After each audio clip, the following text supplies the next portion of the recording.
Vinnie Bagwell, known artist, world known and country known. She's our guest today. Today we are going to be talking about everything, Vinnie. Arts, elections, racism, issues affecting our society and community.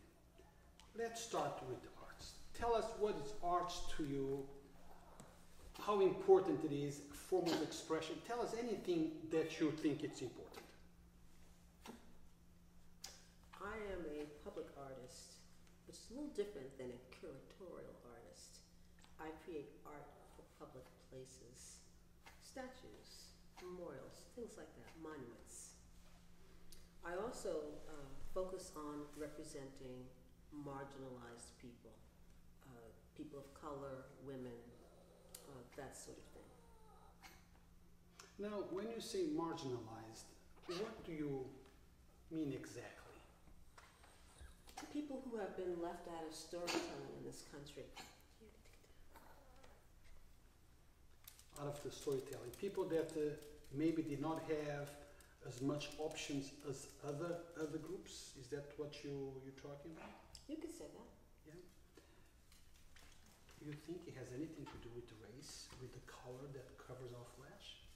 Oh, it's racism and it's sexism. I mean,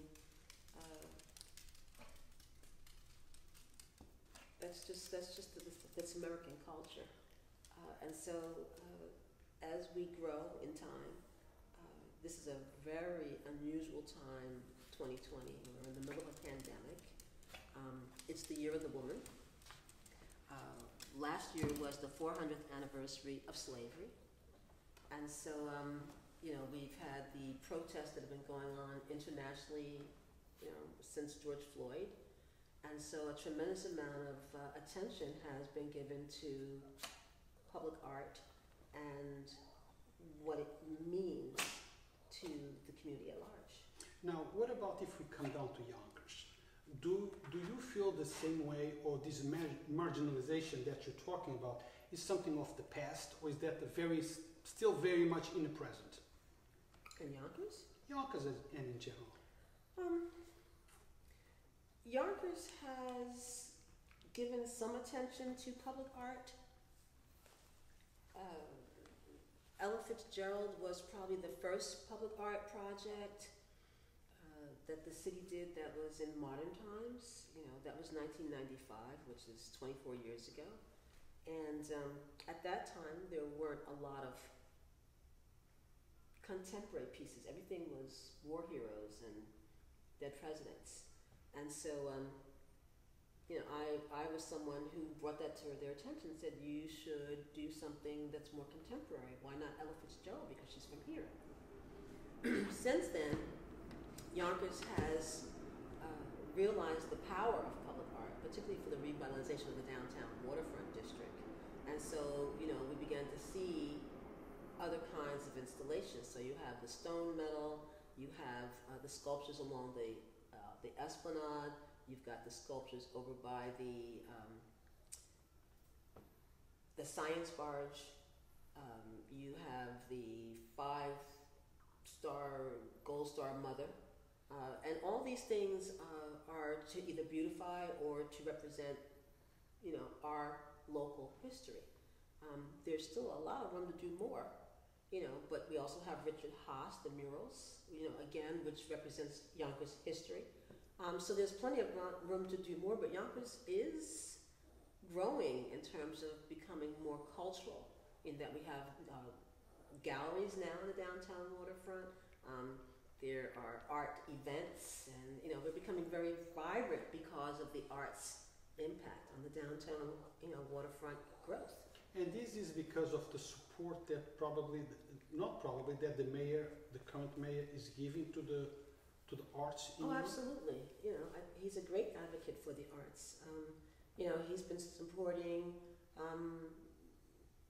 the Enslaved Africans Rain Garden, which I've been working on for a decade. Been a tremendous advocate for that.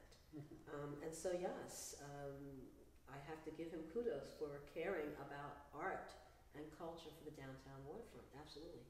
Now let's talk about Ella. Yeah. Okay, let's talk about Ella, because we saw a post that was going on last week about the vandalism surrounding Ella. And I know that you contacted the City Hall, and quickly they are working on a solution and repair. Am I correct? Yes. I am correct. So tell Yes. us about it. And let's also make an appeal to the people of Yonkers, not to destroy those things, not to mess up with our art, to respect what they, what they represent. There's no understanding a disturbed mind. There isn't. I can't imagine why someone would vandalize that sculpture. What was interesting, and again, as a public artist, I talk to the community at large through social media. So, as horrified as I was, I made a photograph of the sculpture before, I immediately cleaned it, and then I posted it and just simply said, hey, let me make you aware of what's really going on with this artwork. Number one, for people who don't know or people who don't remember, this is the first public artwork of a contemporary African-American woman to be commissioned by a municipality. What that means is that the city of Yonkers was the first municipality to commission a public artwork of a contemporary black woman. That's a big deal in 2020. It's been a big deal all this time, but it's a particularly big deal in 2020 because this is the year of the woman. The second thing is that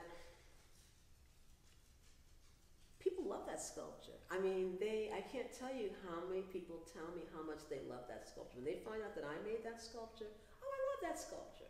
So it's interesting because the media follows me, then I have my regular friends, my family, my real friends, in the real world.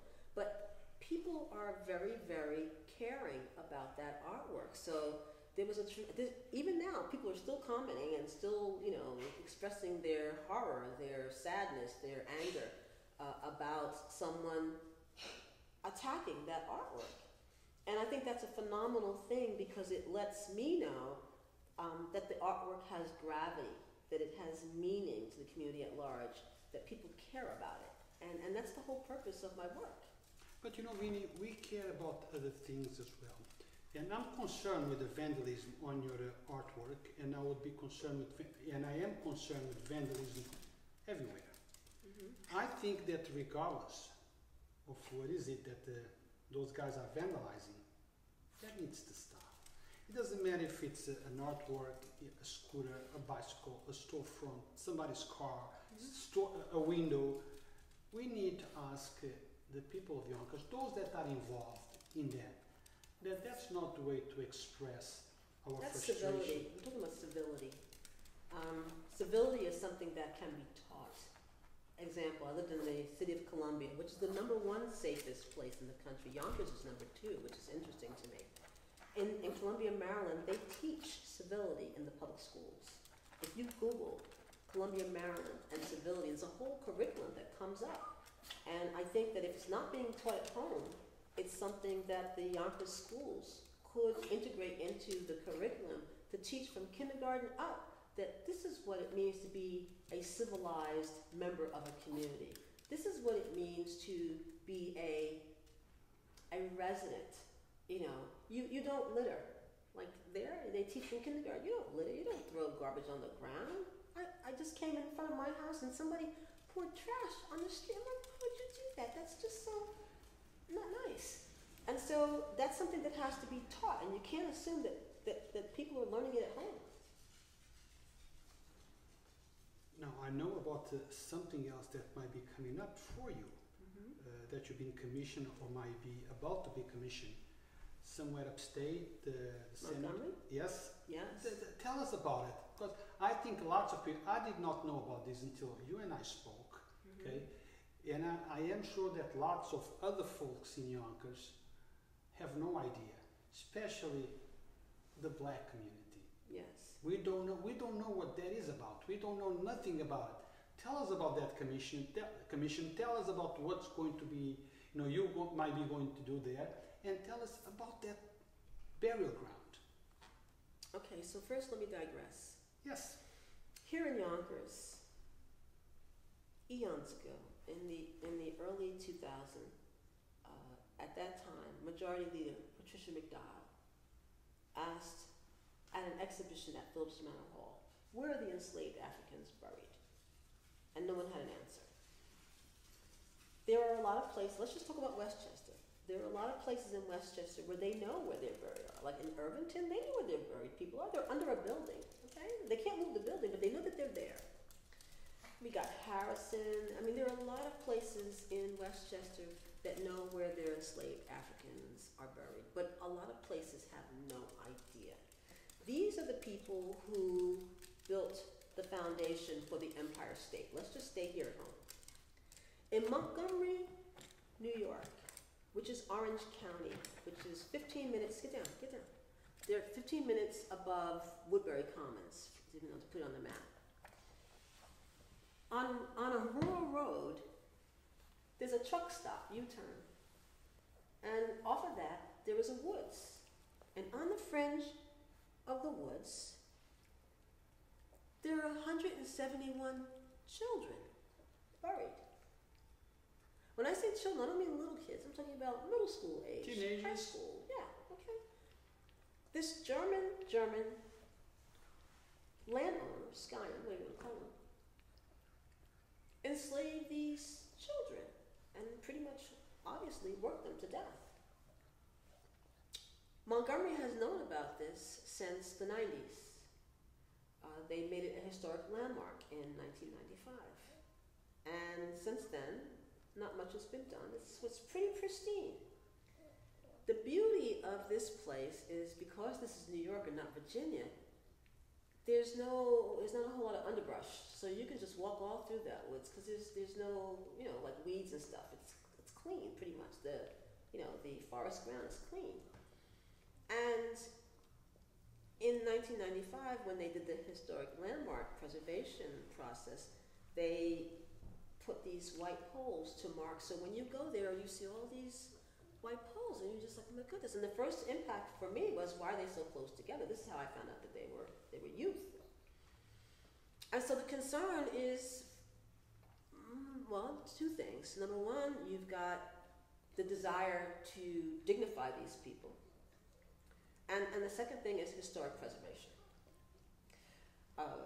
As designers, we have imaginations and ideas about things that we want to do. But in the back of our minds, we also don't want to disturb these people. You don't want to bother them. So we're not going to dig them up. Of course, now we have the advantage of technology. So you have, ground penetrating radar surveys where you can tell exactly what's in the ground. And so we want to do the right thing, and since there are no quote-unquote best practices established, this is an opportunity for us to do that, to establish the best practice, because as people begin to discover burial grounds, the question is, what do we do? What do we do? You have to try to remember that these are people. This is somebody's child. If they were older, it'd be somebody's mother or somebody's sister, whatever. Regardless, they're human beings. And part of my practice, as a public artist that does public art about Black people, my goal is to humanize Black people, humanize the memory of enslaved Africans. This is not something, this is someone. And regardless of how long they've been in the ground, it's still the remains of a person, a human being. And I want to respect that more than anything. That's the most important thing, to respect them and to, again, bring dignity to their memory. Vinny, if one of us wants to drive by and pay the respects, is this site easily identified? If you know where it is. There's no markers. You have to know where it is. Can you share, or you prefer not to share? At this point, we're not trying to bring any attention to it until we kind of get through the preliminary aspects of it. But again, if you know where it is, then it's public space pretty much. But at this point, we don't really want people trampling on it and going there. At this point, we're not trying to bring that kind of attention yet. I understand. We just want people to be aware that it exists. This is the second largest burial ground in New York State, which makes it very important because of the numbers alone. And again, we're all being very careful, very mindful in this process, because really we'd like to establish best practices as other places discover their African burial grounds, and now people begin to say, hey, we have one, we have one. I mean, they're showing up all of a sudden, it seems like. Or people that knew that they were there now value the fact that they have one. The challenge for everyone is trying to figure out what's the best way to approach making monuments specifically for African burial grounds. Well, it seems, go ahead, I'm sorry to cut you off. No. I mean, example, the first question is where they come from, because, Africa is a continent. You have different countries with different mores, different ways of expressing their culture. And so, you don't want to misappropriate through design, so there's a lot of homework that has to be done, again, to make sure that the design is appropriate. So there's a lot of research that goes into this just to make sure, again, that it's right. You want to do the right thing. I'm with you on that, because I'm an African. Yes. I come from the south. And many enslaved Africans that came to New York were from South Africa, Madagascar. Mm-hmm. For the Phillips family, it was mostly South Africa and Madagascar. I mean, they started off in Guinea. But I haven't figured out whether these people are related to the Yonkers people. We haven't figured that out yet. We're still trying to figure out, where did these young people come from? How did he get them? Did he go and get them himself? Was he a slave trader? Did he buy them from somebody? Did he buy them from Phillips? We haven't gotten to that part yet. We're still trying to figure out the history, because this goes so far back. This is the early mid 1700s that they began this burial ground. I think they were interring people up through the late 1800s, 1900. But again, that's a long time ago. Yep. And so you have to find the research, and when there is none, then how do you know? Yeah. So let's fast forward. Yes. Okay, we know that the BLM back then did not matter much. Mm-hmm. It matters now. Yes. Okay, and we are changing. Yes. Okay, what or how do you see the BLM movement? What if you have to analyze it? How do you see, what is BLM to you? In my opinion, BLM is not brand new. We just gave it a name. Correct. Oh yes, that I agree. Black it's lives always matter. It's the same thing, different day.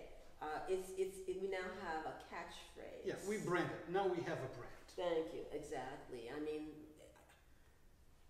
this is the same thing that's been going on for the last couple of 100 years. There have always been people fighting for the rights of Black people in this country. So this is not brand new. It's just, as you said, we've branded it, and also too, we have renewed our commitment to it. This is the year where we're just like, we're not going to let this go. We're going to have to try to figure out how to resolve racism, how to level the playing field, how to be better. And it's interesting that the whole world is on this bandwagon, because this is not the only place where people of color suffer. And so Black Lives Matter is not about deconstructing. There are people who are worried, that it means that, we're going to negate. And it's like, no, this is balancing. This is about trying to find the middle where Black people can begin to experience some equity, But just talking about it is not enough. The other day, last week, I was talking to a female, young girl. She's an activist in Yonkers, extremely bright, Stephanie. And this is what she told me. She told me, look, we all know the issues. I want to be part of the solution. Yes. I want to talk about the problems, but I'm more interested in finding solutions for the problem. Because most of us knows what happened. Mm-hmm. Most of us know why BLM exists, And like you said, BLM is nothing new. The problems that we are talking about now, we've been talking about it forever, but now we got the exposure. Now we have the propeller behind us that we are moving forward. And in my opinion, we are starting to move forward. But my point here is, for the young activists, some of them are becoming part of the problem in a way. And I'll tell you why. Because some that I know of that call themselves activists, they talk about issues, but they judge into conclusions without knowing the facts. We talk about injustices, and we talk about changing the things now and find justice. Well, you cannot find justice by committing injustices. No, Eye for an eye. Exactly. I have seen things right here in the Yonkers community, where they pick up one article and they assassinate the person based on that. Aren't you fighting for justice? Do you know if that article is correct? If everything, when I say article, I mean anything. If there is an attack on somebody, should you jump on that wagon and start attacking the person just because you heard something? What about being just? What about being what you want to see? I don't know if I'm explaining this right. No, I understand what you're saying. We need to be careful. We cannot fight injustices with other injustices. We have to show that we're better. Yes. We have to conclude based on true evidence and not on what somebody wants us to think. Now, elections, BLM, let's make that connection. Because of the BLM movement, things are starting to change. The primary, we saw the results, and there is a direct connection between those results, the people spoke, and the BLM, and the youth, and the activists, community leaders. We are demanding change, and we are starting to see the changes, in my opinion. Do you have the same opinion, or do you see things a little different? Are we moving in the right direction? I believe we are. I have been really busy in the last 2 months, and so I haven't had an opportunity to watch the news as much as I normally might. But I saw the news last night. You did? And what really gave me hope is the fact that they said that already more than half the people that voted in the last election 2016, yeah. have voted early. We haven't even gotten to election day, and more than half the people that voted last time have already voted early. Here in Westchester, I have never seen lines for voting, ever. I'm driving around, and sometimes I have a chance, I say, is that voting? And they're like, yeah. People have been so committed to making a difference in this election. And so, what's the matter? Sit down. And so it's been very interesting watching the tide change. The last 4 years have been absolutely stunning in more ways than I can even count. It's not enough that we've seen a whistleblower let the racists know it's okay. That's part one.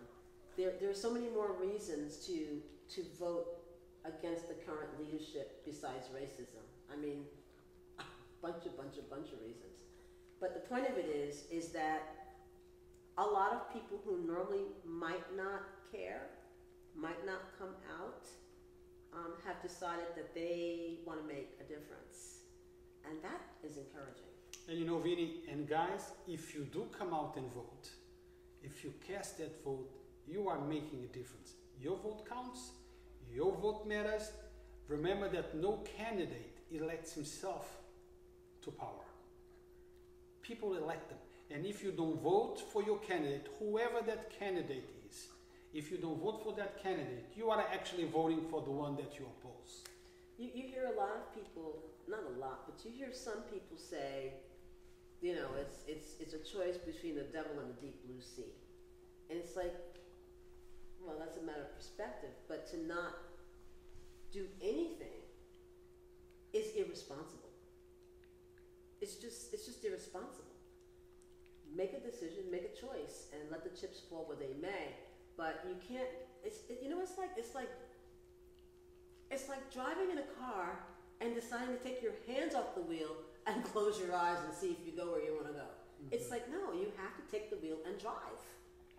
And so I'm very hopeful for next week. I mean, we cannot wait for next week. Cannot wait. I'm like, oh my goodness. I'm bracing myself. You know, the last election that we had for the presidential, it was stunning. Like, I couldn't even believe the change in reality. And the last 4 years have just been, I'm just going to be nice and say stunning. Like, wow. Vinny. I can't wait till next week. I pray for next week that it'll be something positive. Because if not, we're in trouble. What if the result is not what we've been looking for? We're in trouble. We're in trouble. We're in trouble already. We're in trouble already. We're in a lot of trouble already. If indeed we are able to change the leadership, there's a lot of recovery that has to come. I mean, it'll be years before they figure out what we're recovering from. But, you know, I mean, you've got children who are separated from their parents. And they cannot find And they can't find the parents. I mean, where's your humanity when you do that? But you know something, now that you brought that point, I hear, and the counter for that point for the cages is, who built up the cages? Didn't Obama build up the cages? Maybe he did, maybe he didn't. But who used the cages? Would it be okay for us to start blaming the crime, murders, on those who manufactured or who built the guns? Or do we blame those who are using the guns? Fix it. This is the thing. Fix it. Fix it. Okay. You know, yesterday, Philadelphia, I'm having a nice day. And my daughter texts me. And I'm like, well, what's going on in Philadelphia? And so, you know, now I tune in and, you know, I call relatives and things like that. And I'm just like, this just keeps happening. You know, my daughter's boyfriend has a coworker whose 19-year-old son was killed in Illinois earlier this week. It's like somebody fix that. That requires training. You know, the police department nationally needs reform. I mean, that is a no-brainer. But again, we're going to need new leadership for that to become a priority, because the current leadership is not really concerned about that. I'm going to jump on the police reform that you said we need, and we all know that we need, and many police departments are working, and legislators are working on this police reform. Yes. But I speak to some people, and this is what they say: are we really working on those police reforms, or are we just putting a check mark on what needs to be done? Governor orders, you know, that we need the police reform, and municipalities put a group of people together and say, okay, comply, checked, complied, checked. Or are we really working to change the way things are done? I can't even speculate on that because I don't know. I don't know. All I know is that it's needed. Reform is needed. But I've seen more police brutality this year. I mean, it's like 1, 2, 3, 4, 5. It's just like it's become. We've not normalized in Yonkers, right? It. No, not in Yonkers. Okay. I'm just saying nationally. Nationally. You know, we've seen it. I mean, I remember when Breonna Taylor happened, and this is in the middle of pandemic, and the next morning I'm looking for people to be enraged on social media, and there wasn't a peep. Okay. I'm like, oh, so we're so into pandemic that we're not going to say anything about that? Really? I mean, all day I'm looking, and nobody's saying anything. It almost felt like it didn't happen, which really was disturbing to me. And then a couple of weeks later, here comes George Floyd, and all hell breaks loose. But still, and then something else happened, and then something else happened, and something else has happened. And it's like, I'm sorry, is anybody seeing the need here? I mean, it's obvious. The question is, how do you begin?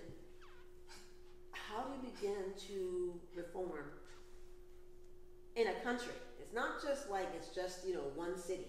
It's like, no, this is happening all over the country. It's not one municipality, it's the nation. It's not even one state, it's all over the country. The same thing, different place.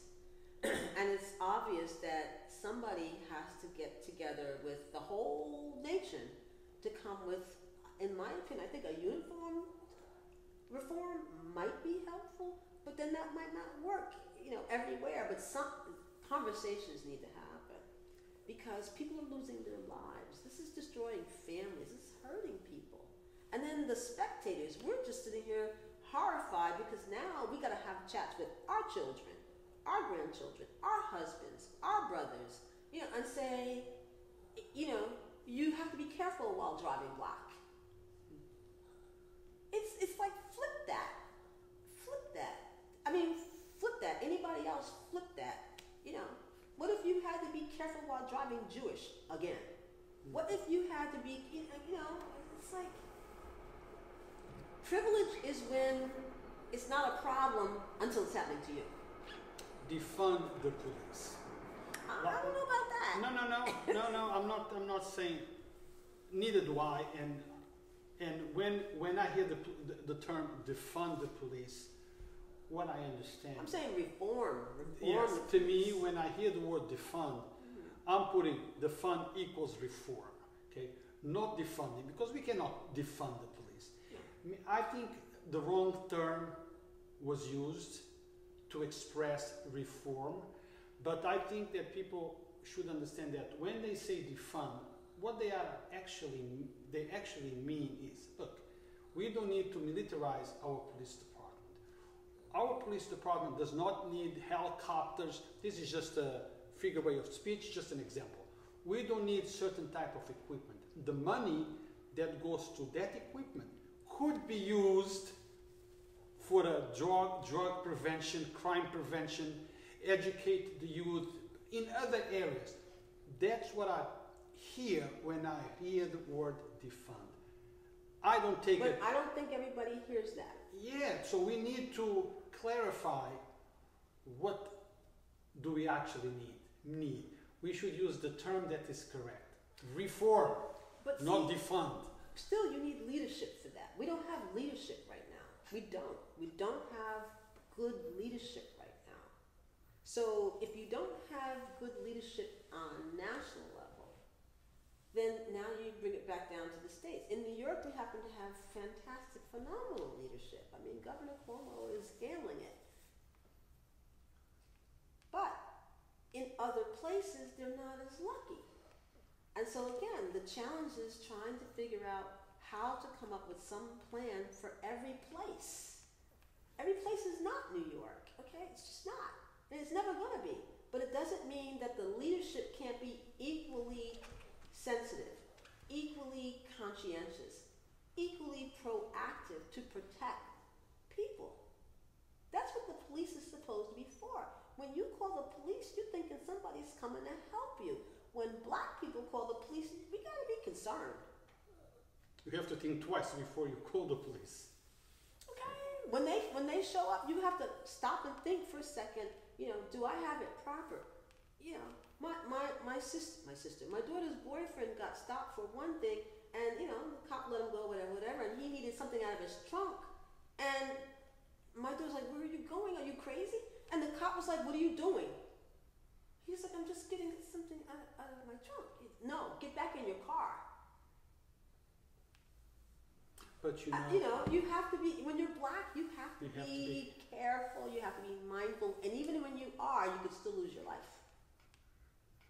What about the Yonkers Police Department? Do you think that we have the same type of problems in Yonkers, or do we have a police department that is an example for other police departments where they have a thing or two to learn from? I don't know if I can answer that question, but I do like our commissioner. John Mueller? I like him a lot. I haven't even really had a chance to engage him, but I like how he communicates. I like how he has these community forums where he comes into the community and listens. I like how he sends out emails, and it makes. This is the first commissioner I've ever known who sends out an email and talks to me about the safety in my neighborhood. I like that. I'm gonna give 5 full stars to you, because I want to know that I'm safe. And it's amusing to me because when Yonkers was announced as the 2nd safest place, I was like, you know what though? I do feel safe here. Despite the fact that I was upset about Ella's vandalism and the fact that there have been times when there were no lights in that plaza, I've walked through that plaza in the pitch dark. But I really didn't expect to be hurt on my way from the train station to the trolley barn. I did not expect to be hurt. There are other places where I would never dream of walking through a plaza or a park with no lights. It just is like, don't do that. Here, I don't have any fear here. I walk my dog in the middle of the night. Sometimes do a late night walk in the summertime. I don't worry in this neighborhood. I just don't. Mm-hmm. I think that people should be able to feel that way at home, that they shouldn't have to worry about where they live for safety. So, and mind you, this is the downtown waterfront district. This is the city's baby. City Hall's right over there. So certainly we get our share of attention and coverage. I don't know what it's like in other parts of Yonkers, but here, I feel that the police department is okay. Well, every exchange I've ever had has been pleasant, professional. Positive. They seem to be well trained, and I like the leadership for the police department here. So I don't have anything bad to say about the Yonkers police. I mean, and let me add to that lots of the demands that the BLM movement or other activists are making for the city of Yonkers with the police department were actually things that the police commissioner was already working on prior to those demands. Mm-hmm. So we kind of had a vision, like the cameras and he has a term that he often uses, direct policing. Now the term, escaped my mind, but lots of those things were already being worked on. Mm-hmm. So he had the vision to... Keyword vision.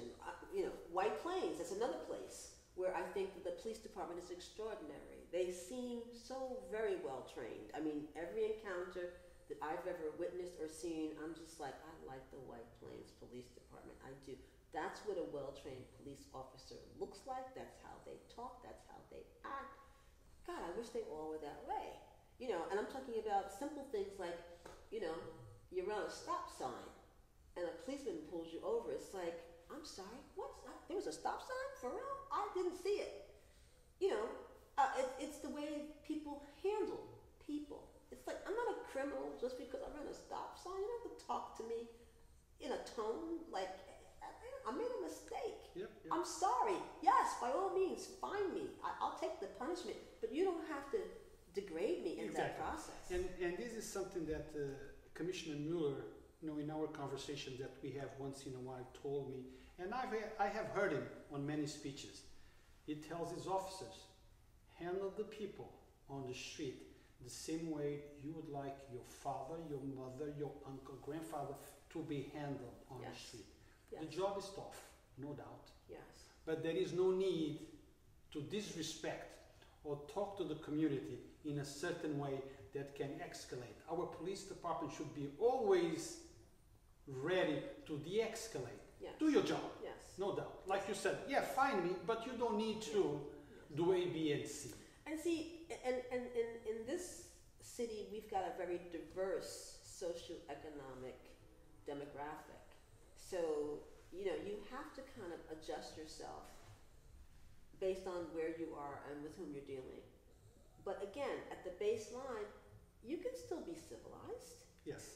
Whether you're talking to somebody who seems like they're on drugs or somebody's derelict to somebody who's walking around in a suit, you can still be civilized. Until they give you a real reason to go into the next gear, you can start off being civilized. And being civilized, I'm not saying our police are not, we're just talking in general terms. Mm-hmm. And very often by being civilized, you de-escalate the situation that could go completely south. Yes. Here's another really important point, and this is something that's coming up. It seems like more and more. The young man who lost his life in Philadelphia yesterday, or became aware of it yesterday, his dad said he had mental health issues. A lot of cities are not handling their mentally ill well. You know, here in Yonkers, you know, we lost a facility. And so now you have, to me, it seems more visible, homeless people.